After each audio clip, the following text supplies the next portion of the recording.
It was a bright and sunny morning in Cancun. Aeroméxico Flight 576 was preparing for takeoff. Inside, the cabin felt like any other normal flight. Passengers settled into their seats, engines started up, the flight attendants gave the usual instructions, and for a while, everything seemed perfectly ordinary. But all of it changed when the plane took off. Three men suddenly stood up. Without hesitation, they made their way down the narrow aisle. Their movements were calm, calculated, almost rehearsed. One of them made an announcement. There were 3 bombs strapped to his body, and if their demands weren't met, the plane would be blown up. Cuando se mueve, todos saben lo que va a pasar.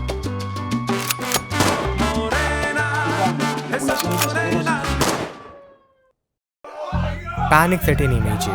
The mood inside the cabin shifted from calm to absolute terror. Passengers froze in their seats. The weight of fear was suffocating. For years, Mexico had been held hostage by violent, ruthless cartels. They controlled towns, highways. Rumors even claimed they had eyes in the skies. The pilot, with his hands trembling but his voice steady, radioed ground control. He confirmed the hijacking. Emergency protocols were triggered. Authorities on the ground scrambled to respond. Police, special forces, and negotiators positioned themselves at Mexico City's airport. Inside the cabin, time slowed to a crawl. Every glance, every breath felt heavy. Everyone was waiting for the inevitable. Then came the descent. The plane was given priority landing at Mexico City International Airport. As the wheels hit the tarmac, emergency vehicles and armed forces surrounded the aircraft. The hijackers demanded to speak to the president directly. Authorities gathered intel and slowly a plan was put in motion. Negotiators distracted the hijackers while tactical teams stormed the cabin through the rear and emergency exits. In a swift, precise operation, the hijackers were overpowered and arrested.